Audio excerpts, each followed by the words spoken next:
Jika engkau bersih, maka tutuplah mukamu dengan tanganmu atau dengan bajumu.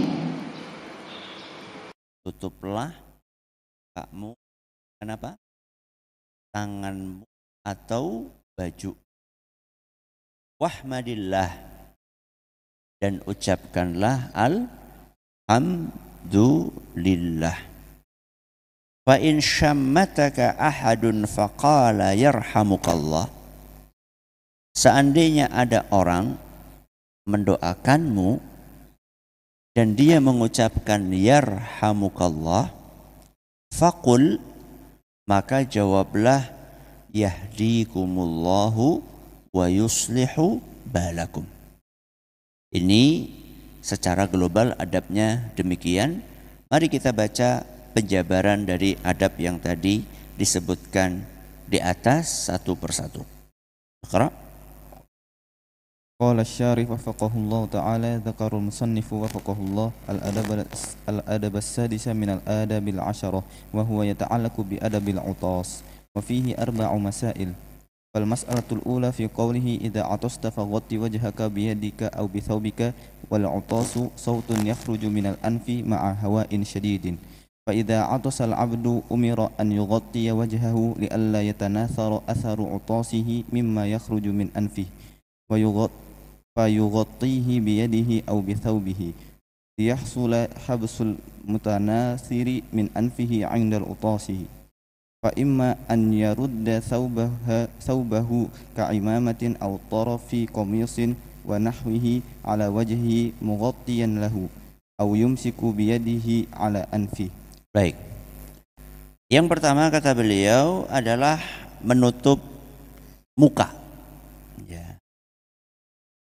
Atau secara khusus, secara spesifik menutup mulut dan hidung. Kenapa adab ini dianjurkan?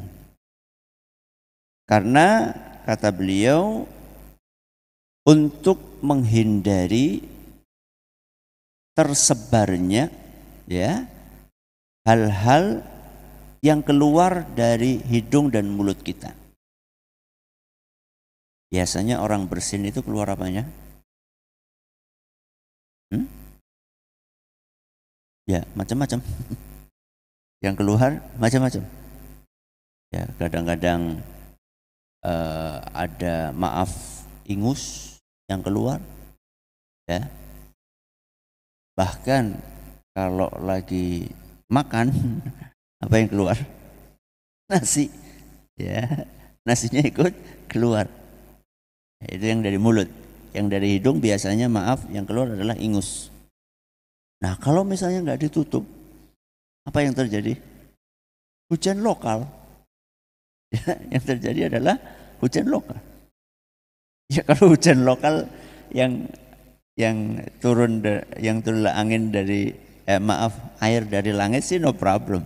Ini yang keluar adalah sesuatu yang orang nggak suka atau menjijikkan, maka ditutup. Adabnya diapakan? Ditutup. Sekaligus untuk mengurangi volume suaranya. Jadi jangan merasa bangga kalau jenengan bersin orang satu RT dengar semua, itu jangan bangga. Nah, jadi etikanya itu adalah berusaha untuk ditahan suaranya, bukan ditahan bersinnya. Nanti beda dengan beda dengan menguap, ya, beda dengan menguap. Kalau menguap berusaha ditahan, nanti mudah-mudahan ada adab khusus tentang itu, pembahasan tentang itu. Kalau bersin, tidak apa-apa, dilepas. Ya, bersin dilepaskan, gak usah ditahan. Tapi walaupun dilepaskan, jangan ditahan itu maksudnya jangan digagalkan. Tidak apa-apa, mau bersin dibersinkan aja. Tapi kita menahan suaranya supaya tidak terlalu keras dan menahan cairan yang keluar dari mulut atau hidung kita supaya nggak kemana-mana dengan cara ditutup. Dan menutup mulut atau hidung ini bisa alternatifnya dengan tangan, bisa juga alternatifnya dengan baju. Ya. Di sini dikasih contoh baju itu misalnya imamah. Imamah itu sorban yang dipakai di kepala. Biasanya kalau sorban dipakai kepala itu akan ada yang di semacam ekornya gitu ya. Semacam ekornya sorban belakang itu bisa dipakai. Atau orang pakai sorban di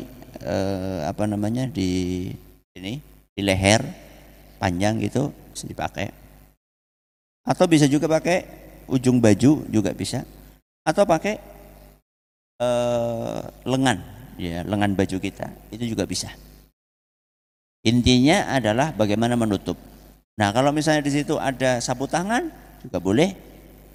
Atau sekarang biasanya disediakan apa? Tisu itu juga boleh. Jadi intinya adalah supaya apa yang keluar dari mulut dan hidung kita saat bersin nggak kemana-mana.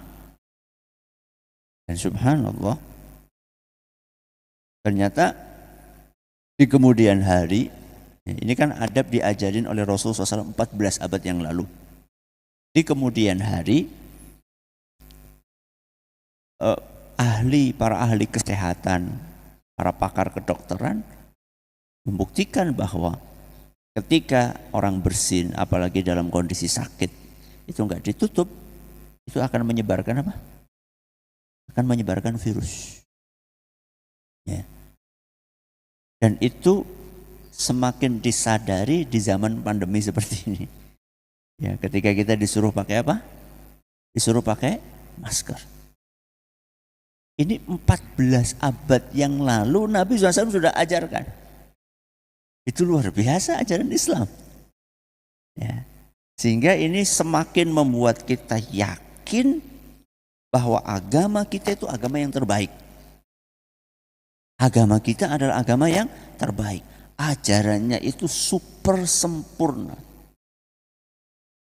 Bukan hanya untuk maslahat ukhrawi kita, tapi juga untuk maslahat duniawi kita. Dan ini menuntut kita untuk bersyukur kepada Allah ditakdirkan beragama apa? Islam. Baik, lanjut. Wal mukhtaru kaunul imsaki bil yadil yusra li'anna al kharija 'adatan 'inda al 'utasi huwa al mukhatu wa huwa mustaqdaru tab'an la syar'an fatiba'un nasi tanfiru min ru'yatihi wa atharihi wa in kana ghairu mustaqdarin syar'an wal mustaqdaratu syar'an aw tab'an min al adha wal yadul yusra takunu lil adha amma al yumna fatakunu lit takrim. Nah, beliau di sini jelaskan ketika kita akan tutup dengan tangan, seyogyanya tangan yang dipakai itu tangan kanan atau tangan kiri.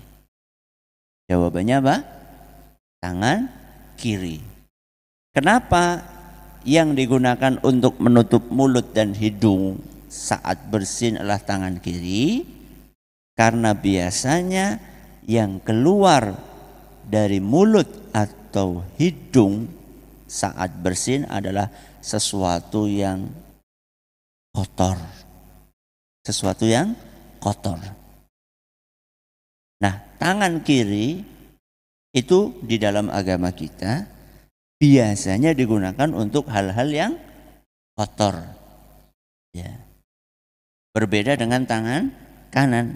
Kalau tangan kanan digunakan untuk hal-hal yang baik-baik. Ya. Contoh misalnya untuk makan, contoh untuk apa? Nulis, apalagi untuk memberi sesuatu, untuk mengambil sesuatu, itu kanan. Nah kalau kiri itu biasanya untuk yang kotor-kotor. Nun sewu, kalau jenengan habis buang air kecil atau buang air besar, ya istinjanya, bersih-bersihnya pakai tangan kiri. Ya. Ketika bersin yang keluar adalah sesuatu yang kotor, maka cocoknya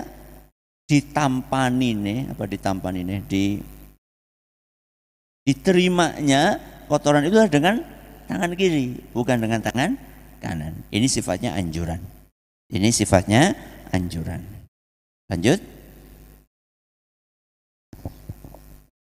Wal mas'alatu tsaniyatu fi qawlihi wahmadillaha ay qulil hamdulillah wa waqa'a fil ahadithi nabawiyyati siyaghun zaidatun ala lafdhil hamdi faman iqtasara ala alhamdi jaa'a bi aqallil ma'muri bih wa man zada syai'an mimma warada kana akmala fil imtisali fal mutaqaddimi fil hamdi ba'da at-ta'am. Wa min qawaidid diyanah anna sunanal mutanawwi'ata fil mahallil wahidi yu'ta bi naw'in minha taratan wa bi naw'in akhara taratan ukhra liyasta'mila al-'abdu jami'al waridi min as-sunnati 'anil nabiy sallallahu alaihi wasallam fayatahaqqaqu fihi kamalul ittiba' wa ya'dhumu ajruhu fi ihya'i sunnati wa hifdhiha fin nas. Kemudian kata beliau, setelah kita tutup mulut kita saat bersin, maka ucapkanlah alhamdulillah. Artinya alhamdulillah, segala puji bagi Allah, alias bersyukur. Kenapa kok bersyukur? Karena biasanya orang bersin, salah satu pemicunya adalah karena ada benda asing. Di mana? Di hidung kita. Yang benda asing itu sistem tubuh kita menuntut untuk dikeluarkan. Sistem tubuh kita menuntut demikian. Ketika benda asing itu dikeluarkan, maka akan menyehatkan tubuh kita. Nah, ketika benda asing itu berhasil dikeluarkan, maka kita pun memuji Allah Subhanahu wa taala dengan mengucapkan alhamdulillah. Boleh enggak ditambahi? Ya, setelah alhamdulillah, misalnya alhamdulillah rabbil alamin, atau ada tambahan-tambahan yang lain, boleh enggak? Kalau memang ada hadisnya boleh. Kalau ada hadisnya, tambahan itu boleh. Kalau kita pakai alhamdulillah saja juga tidak apa-apa, karena itu juga ada hadisnya. Jadi amalan atau bacaan-bacaan yang memang ada hadisnya dalam sebuah aktivitas, maka dipraktekkan. Kalau memang ada beberapa hadis, maka dipraktekkan, kadang pakai hadis A, kadang pakai hadis B, kadang pakai hadis C, itu lebih baik kata beliau. Supaya apa? Satu, pahalanya lebih besar. Karena semakin banyak hadis Nabi SAW yang kita praktekkan. Ya, contoh misalnya doa iftitah. Doa apa? Iftitah. Itu kan ada macam-macam doa iftitah redaksinya. Yang paling pendek subhanakallahumma, ada Allahumma ba'id baini, ada wajjahtu wajhiya.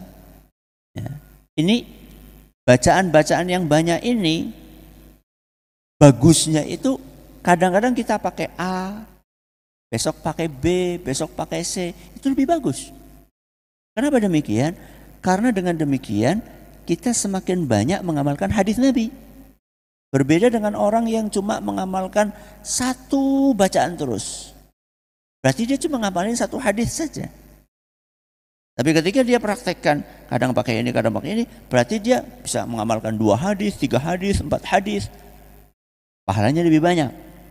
Yang kedua kata beliau, itu termasuk upaya menghidupkan sunnah Nabi SAW.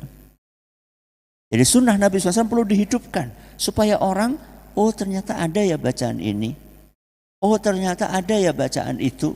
Jadi orang pada tahu. Nah, bersin ini ada beberapa redaksi. Ya, selain yang paling pendek alhamdulillah, ada juga redaksi yang lain. Kalau memang ada hadisnya, tidak apa-apa dipraktekkan. Tapi kalau memang cuma mempraktekkan alhamdulillah saja, itu pun juga boleh. Ini pembahasan kita hari ini, dan insya Allah pada pertemuan berikutnya kita masih akan lanjutkan karena belum selesai adab tentang bersin, apa yang harus diucapkan atau apa yang dianjurkan untuk diucapkan oleh orang yang mendengar.